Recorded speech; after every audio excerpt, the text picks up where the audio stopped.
Okay, so this is our real thoughts on The Cell. Yeah, sorry, I already told him what we were doing. No surprise on this one. Well, it's kind of a surprise. We only talked about it like 2 minutes ago. Yeah, that is true. We're just looking through which one to do. We were like, we just did a review on Scooby-Doo. We kind of silly just to do that now. So I'm like, The Cell. We put that up recently, so let's talk about that, because that's an interesting movie to talk about. Actually, you would be not surprised, because I really fucking hate this movie.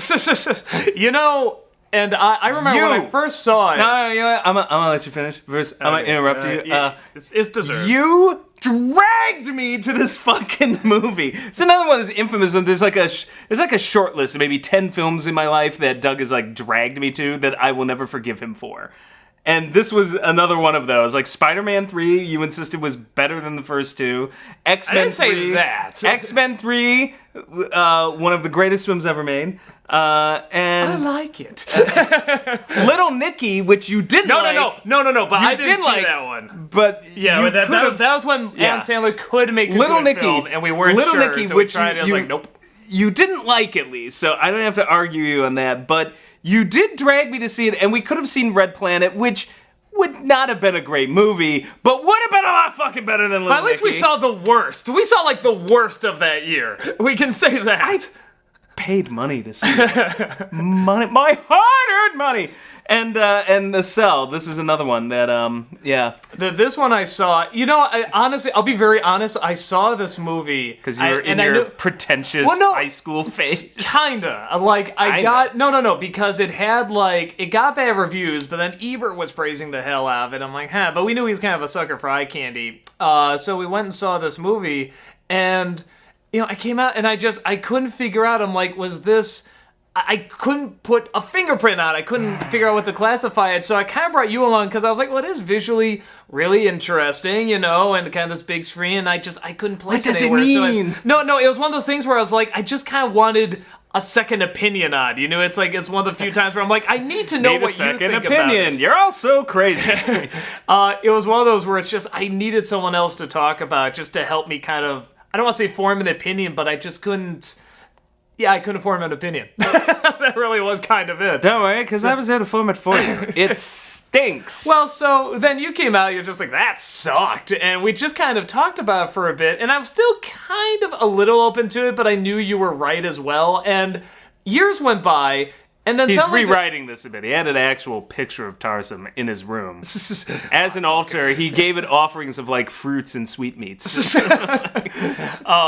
And so I may have exaggerated. Maybe a bit. It was just fruit, not meat. So this movie is seen by us again years later, comes to think of this, and people are talking about it's a really good film. Really good, just are fantastically. They? No, this has kind of a following. And I guess kind of the people kind of like the Eberts and stuff that, I don't want to say fell for it, but this film is not taking advantage. Fell for it. No, this film is not taking advantage of the setup that it has, and instead is trying to go very much for the shock value and the confusing, as I put it, ask me what it means value. I feel like, even though maybe the director's very nice, I don't know, I feel like there's kind of that egocentric-ness going on, where it's about, how do I make a style? How do I make you look at me and say, what's going on in his mind? And I know that because I was that person for several years, and that's exactly what I thought. I thought I wanted to make art, but I want people to look at me and say, what's going on in his mind? I want to analyze you. I just wanted the attention.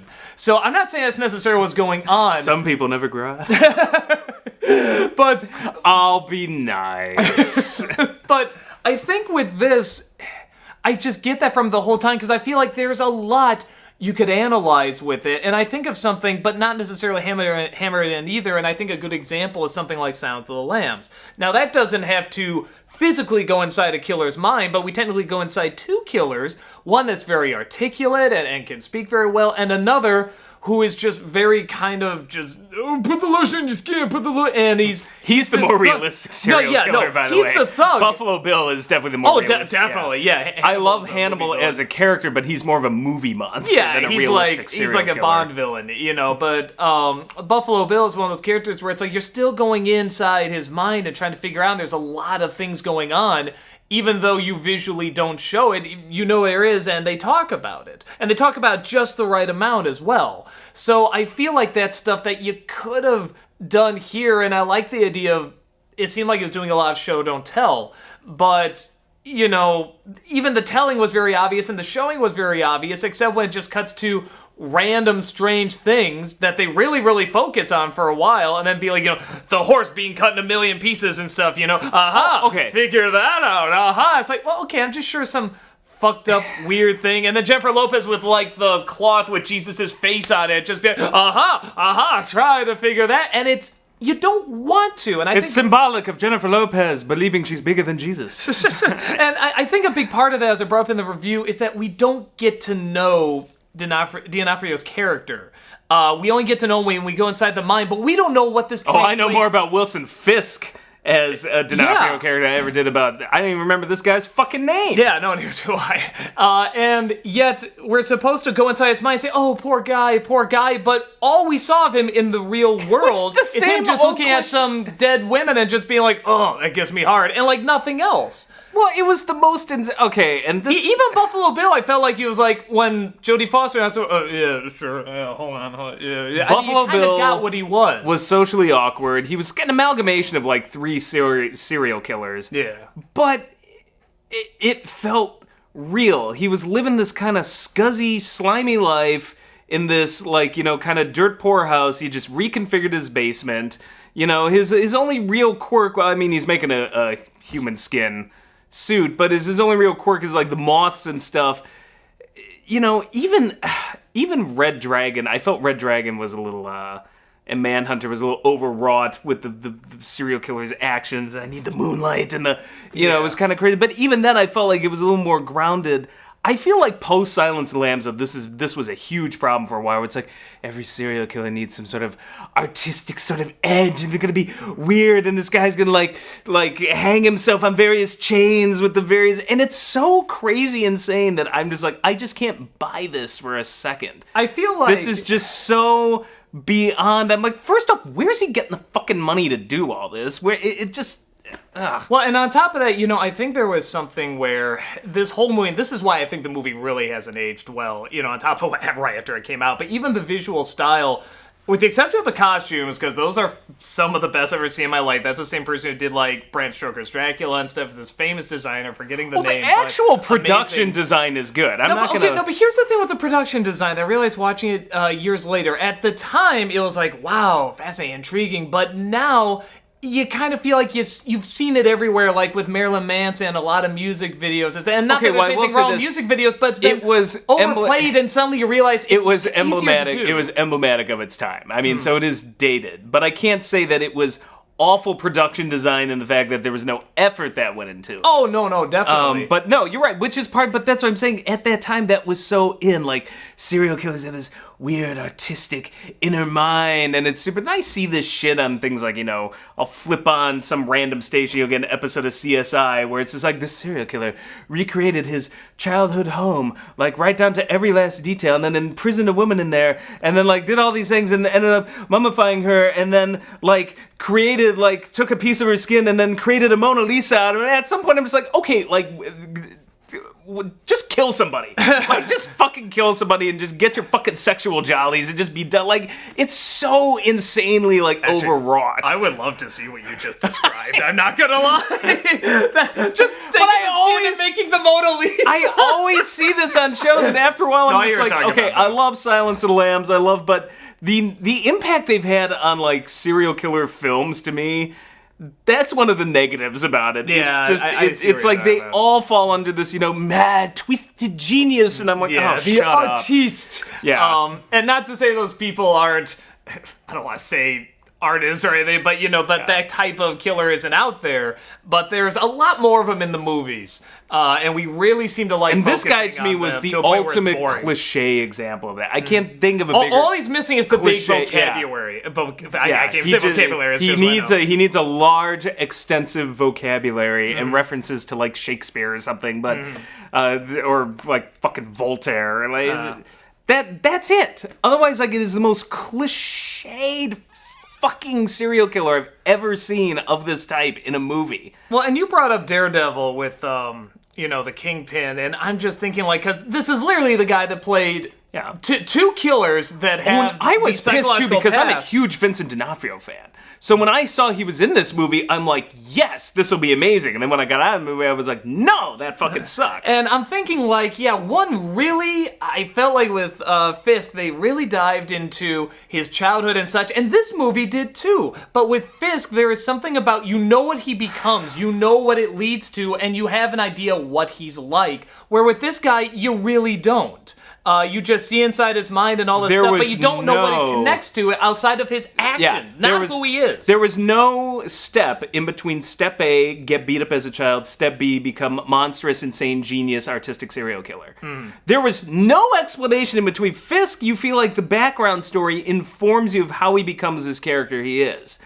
That step was missing here. It's just literally just like, why did you do this? Oh, I got beat as a child. Okay, a lot of people get beat as a child. Where's the missing step? Like, just because you get beat as a child doesn't mean that you're going to become a serial killer. There's a series of things that happen in your life that lead from one point to another, and all of those other steps seem missing. It was just like, okay, he got beat as a child. I'm like, what?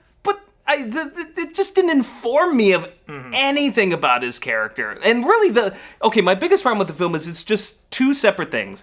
One is a really shitty police procedural, like with Vince Vaughn. He ain't gonna stop himself, just chain smoking, like another cliche. Yeah, all those cliches. Yeah, we gotta stop him because he ain't gonna stop himself. There's a million. Again, in the review, we point out all the plot holes of and Vince Vaughn, by the way, advanced technology is supposed to work. This great police force and all that shit. And Vince Vaughn, one of the great comedic actors. And a dramatic actor I can never take seriously. No, I can't. I can't do it. I'm sorry, sir. I cannot do it. I love him in so many comedies. I think he's a great comedian. I just, whenever he's doing drama, no. Yeah, I'm the same So way. there's that one. So it's a shitty bad CSI film, and then on top of that, a really shitty postmodern art display that you pass through in the museum and go like, wow, there's a lot of fucked up people in the world. And then you just leave the museum and you've forgotten most of what you've seen, like the dissected horse, and it's a bad modern art display. But I feel like it doesn't really connect or tie into anything. It's just like walking through. But the mind doesn't always work that way. That's what I feel like. I feel like this movie is a million excuses about why it can get away with stuff that everyone else in the world can plainly see what it's trying to do and what it's trying to be, but it technically has excuses to do it. It reminds me of when I went to the Art Institute of Chicago, and they have a modern art wing. And I'm not going to rip on all modern art, because I go through the modern art wing, and there's some things I'm like, wow, this is really cool, this really speaks to me. And then you get about maybe at least 50% of the shit in there that you're just like, nah, this is garbage. Like, total garbage, and some idiot at the Institute paid money to have this on display. Like, it's just ridiculous. But I remember, like, there were a couple things where it's just, like, one was, like, a display of, like, a baby hanging by a string, and there's, like, an anchor on the ground, and it's like, this is 9/11.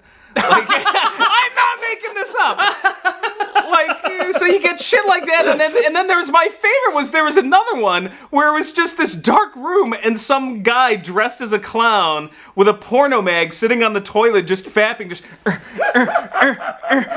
and if you walk through all of that in about 20 minutes and then just watch an episode of CSI, there's the cell. Yeah. That's it. It's my experience at the Modern Art Wing of the Art Institute crossed with watching a shitty episode of CSI on the way home. Well, and what I felt this film, I remember we talked about this when it first came out too, is that the contrast between reality and the world inside his mind, there's not that big a contrast. I feel it's a big missed opportunity, because if you have, like, the real world, something like Silence of the Lambs is kind of gritty and kind of, like you almost feel like you're really there, and then you go inside the world of his mind and it is also real and weird. That would have been more interesting. How much more interesting would that have been? His reality is so beyond bizarre. His, like, no, even the way it's shot. It is shot like how it's shot in the dream world. And when you stringing have these himself big stars, up, drowning the woman in the giant tank. Where do you get a tank that? Like, this is so many things where I'm like, his normal life is so bizarre that it just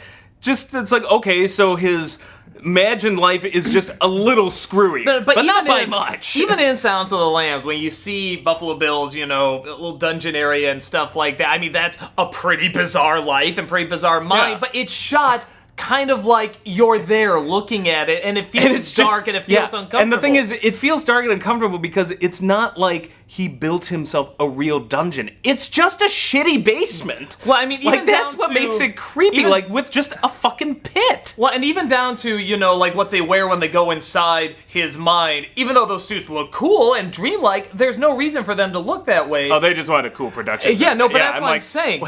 There should be that separation, because then we go inside that world, it's like, oh, it's so different and so weird. It's like in The Exorcist. Like we always said in Exorcist, we like, you know, there's an extra scene they added where the girl goes outside the room, and we said, no, we like that room was the scary place. When you go in there, it's like entering it's a hell. different world. And that was something where I feel they really missed that in this, and could have been really interesting, because this is a great idea, in my opinion. And the idea of literally go inside a killer's mind. When I saw the poster, even when I saw the trailers, I'm like, this sounds like a brilliant idea. I can't wait to see what they do with this.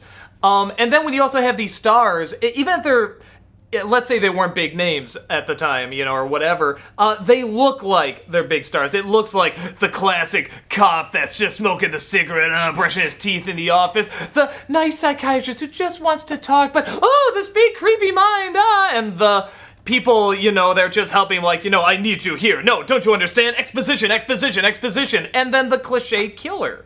You know, so you never feel like it's a contrast between this fantasy world in his mind and this real world, because you are never in the real world. And I would argue you're never even fully in the dream world either. You're constantly interrupted by either what is trying to be said or what's being excused as trying to say something. I just felt no connection to any of the characters, including the woman he's gonna kill, who just it's just some random character, just okay, and he's gonna slowly drown her in the. And you kind of watch it, just like, okay, like, you know, Sucks. she's gonna make it out. Like Even okay, again, I hate to keep going back to this. Sounds of the Lambs. The girl in that pit, I felt like she that had was so amazing. much personality.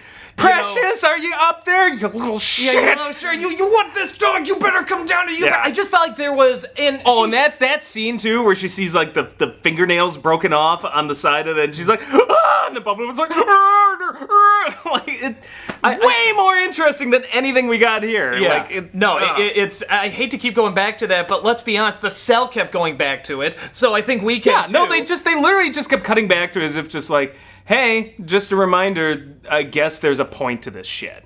Like, I kind of feel like, you know, actually a good comparison, again, kind of in the same realm, Sounds of the Lambs versus Hannibal. Hannibal is a completely different film that movie than either. Sounds of... Oh, no, Hannibal, it is, the but that's first what I'm half's saying. good, and then it falls but apart. even then, from the beginning of the film, you know this is not Silence of the Lambs. No, that's true. This is an artsy, beautiful-looking film. Actually, I mean, it is, it's the opposite. It's when that film is not being Silence of the Lambs, when it's in Florence and artistic and weird, that it's its best. When it goes back to Virginia, the movie just completely But yeah, implodes. when it's trying to be a real serial killer movie, you know, it doesn't work because it's so in this different realm, and I think they're missing something when you need to. The first part's like an Italian horror film, and then it just turns into another serial killer movie. It's like, but with pigs. That movie was dumb. So, yeah, I'm trying to think if there's anything else to say about this movie. I mean, I think the majority of it is there. The only thing I remember from it is.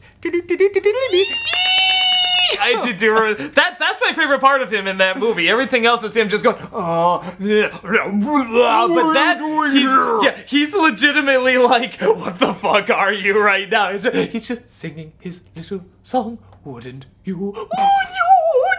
It's my favorite scene. He is having so much fun. Because at least it's entertainingly bad. Yeah. Oh, and then we gotta do that stupid thing where it's like, you know, your name is Dr. So-and-so, you have a kid named blah, blah, blah, and like, they suddenly have to, oh, that's me, and it's just... okay, wait a second. There's so many movie cliches to get in the way of the seriousness and I guess that's also what bothers me, is this serial killer is beyond fucked up, and yet this trained psychiatrist goes in and immediately just crumbles like a, you know... fucking house of, like, just topples like a house of cards, and it needs to be talked out by the cop whose only real function seems to be to chain smoke and drink. Like, I'm just like, really? Who's the trained psychiatrist here? Like, it just, Yeah, I think there's something where even like when there is confrontation, it isn't I mean, how little is there of her really talking to him and then seeing visual representations of her looking around going, I got it. I got it. What do you got? What do you I got it. This would have been a better movie if it was like something like fucking Clarice Starling or another like psychiatrist going into Hannibal's head. Because at least if it's two psychiatrists versus each other, I could see how one would really dominate the other. But I couldn't see it with these two characters. Because supposedly in the beginning it's like, oh, she's supposed to be like so good at this, and like I don't know. Well, and pretty much all there is in this movie is that he got beaten as a kid, and abused. It's like, that's really it. And we're supposed to be like, oh, and she has to, whatever, then again, drown him or whatever at the end. It's like, oh, crying, but it's like, what? So he is beaten. That really sucks. But again, we can't connect it to who his identity in the beginning, is. she got outwitted by the kid's psyche. I don't get how these like dream worlds work, where it's just like, you would think the adult who's got the better grip on their own brain would be able to like figure this out, but she gets like bested by a kid in the beginning, doesn't she? Like, she's in a kid's kind of. It's like just the bad side of the brain, because that's what the movie's saying. Everybody just has a bad side that's eating the good side. Brilliant psychology. You got it. It's just fucking Carl Jung for dummies. It's like there's a shadow self, and then they end their discussion there, and it's just. But it's like, I mean, you could totally like. Fucking in like Paprika, Inception, like there's a number of films and stuff that could like do this better. And have, honestly, that I will say the cell's only contribution maybe this is it may have given other people an idea like, oh, I can do something like this, only it won't suck. Yeah, like I can do this so much better. So maybe I should give it some credit for doing that, because when I'm thinking about it, I'm like, that was one of the earlier ones to do kind of this shit. It was just terrible at it. I don't know, just the whole thing, I think with the cliches, with the style, with the total lack of focus, everything I see in it does not point to, I really want to show you, the mind of a serial killer and the background and the life and stuff. It's, I want to show you what I can do with something, and I want you to praise me for it. That's what I always see. Oh, yeah. And even if I'm wrong, even if this dude is a real nice dude and he really thought he was bringing something, that is how it comes across. And I think so there was that's a failure the problem in execution one way or another. Yeah, I mean, and whenever I say that, I'm not saying that's what the person is like. I don't know what the person is like, but I'm saying that's how it comes across. I think that's a failure on the film. I think this is a problem with this type of movie and genre, which is, I bet if you talk to most behavioral psychologists or behavioral profilers, they will tell you the inside mind of a serial killer is probably not as fascinating as you would think. Mm-hmm. It's probably just a lot of sexual perversion and just getting their jollies from, manipulating people and killing people. But it's like this sort of highly insane, artistic, imaginary fantasy world with the medieval paintings and I feel like that would probably be more rare. I think most times they're just probably thinking like, how can I get my sexual jollies by strangling this girl or stabbing her in the back or like. I feel like that's what I tend to think it's probably going to be. So this makes this type of movie from the beginning. It's kind of troublesome because like, let's go in the mind of a serial killer. It's like, okay, I don't think it's going to be as interesting to non-serial killers. I think there's something where it's like they really wanted to go like abstract, like an abstract style or movie. You had to get rid of these cliches we see a million times and these beautiful people chasing other beautiful people and stuff. I think you need like, a David Lynch or a Stanley Kubrick or somebody that can really go abstract and not be like, this equals this. Now here's some weird abstract. Now this equals this. And now we're back to the real world. Just something where it is legitimately confused, in a way that's intentional, in a way that, blending reality and the dream world can actually overlap in a way that maybe you never thought of before and can't really explain. Here, it's so easy to explain. It's so easy just to point, okay, we're doing abstract. Okay, this means something. Okay, now this part of the real world is supposed to be like this part of the dream world. And it's just so clear. That I feel like if you got someone that really was going to take more chances and kind of blur that line more in a way that's not as obvious and not as spelled out for you, it just comes to no effect. I hate movies like, if you're going to, if you're just going to make a torture porn, then fine. Make a torture porn and do what you do. And at least you could say, okay, this is just some cheap exploitation torture porn film. If you're going to try to make it something better than that, then it has to mean something or come to some effect. This just seemed like a giant waste of time to me. And that's why, like, I know Ebert was just like, oh, visually it's really interesting and this and that, but he also gave Phantom Menace 3.5 stars. It was like, visually it's really interesting and all that. So, this is why I tell people, like, it's not our job as critics to tell you always, is the movie objectively good or not? We're just telling you our opinion of the film, and this is one of the reasons why, because, like, I learned from Ebert that I'm like, okay, he is a sucker for hard candy. He has a hard-on for visuals to a point that, you could throw a piece of shit on screen, and he gave The Haunting remake 3 stars. Yeah, because he loved how it looked. Now, to be fair, he was a little more honest with, I'm just really recommending it for the house. No, he's usually pretty honest about that stuff. I know, there's some reviews where I had to figure it out early on where, because sometimes he wouldn't mention it, and I had to figure it out. I'm just like, okay, this is how he works. This is his brain. And I'm sure people were just like, oh, well, you said this and I think you're wrong. That's fine. Watch us consistently if you want to trust our opinion for some godforsaken reason. It's your job to watch us consistently and figure out basically how our brains are working and how it meshes with yours. And if you're just like, well, they normally like this type of movie and I don't, file that away. And if we like that sort of movie again, you'd be like, oh, well, maybe I shouldn't see it. And there was a certain series of films that Ebert liked where I would see certain cues in the writing, just like, oh, visually it's really interesting, and oh, it shows me things I haven't seen before, where I'm like, and if there's no mention of story along with that, or the story's alright, I'd be like, okay, this probably isn't going to be a movie for me. Well, what I like about a good critic is that whether I agree with them or not, or like something they dislike or something, is that a good critic, I think, can give you a new point of view you haven't thought of. Like, I can read something, maybe I was confused about something, I've read someone else's work, I'm like, oh, like, I never thought of that side to it. Or even if I'm watching something that, like, I love but someone really hates and they explain why, in a way I'm like, I never thought of that angle. That's actually really intriguing. So that's what I like when somebody can do that. So even if there is a critic that, you disagree with a lot, I think we both disagree with Ebert on a lot of stuff, I think he could offer a point of view that suddenly made me go, oh, okay, that's actually really and there were times where he said things about films where I agreed with him totally, and I had a new appreciation for the film because of it. Yeah, even better than I can explain him, far better. But yeah, this was not one of them. No. This was one we just saw and went. This is one where I'm just like, he's getting old, man. He's going out of his mind. I don't know. Between this, because this, I think, and Phantom Menace were not that far apart. I was starting to wonder, and I was like, okay, maybe I just need to readjust my opinion of Ebert here. And well, he did say that, like, I feel like I'm alone on this. Like, nobody else likes this movie, but, I think it's one of the best of the year. Yeah. It's like, if that's to be fair, that's fine with him. The Phantom Menace was the big tease for me, where I saw that movie. No, but every critic was, like, kind of praising that when it came out. I know. Remember? Yeah. But then this is where it gets interesting, because then in the second film, where he's just like, well, and the acting's wooden and stiff, and I'm just like, where were you on the first one? I think he hated it. Faded after that. Because I think because Attack of the Clones he didn't like. Yeah, he didn't like Attack of the Clones. He only liked Sith a little bit better, and I'm just like, but Phantom Menace is the 3.5 star movie. Okay. I get a feeling he looks back on that too, just like, this is pretty exciting. New Star Wars movie. Come on. So far back here. Yeah, I know. So, yeah, that's our thoughts on The Cell. If you like it, great. Not for us, man. Definitely not for us. I'll mute that great to just if you like it. So, this is me and Rob saying, If you like it, I'll acknowledge you exist.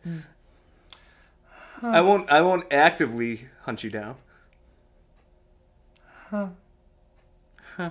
You just want to go out on a hunt, don't you? Yeah. See if we can do it. 1, 2, 3. 1, 2, 3. Not doing it. Dick.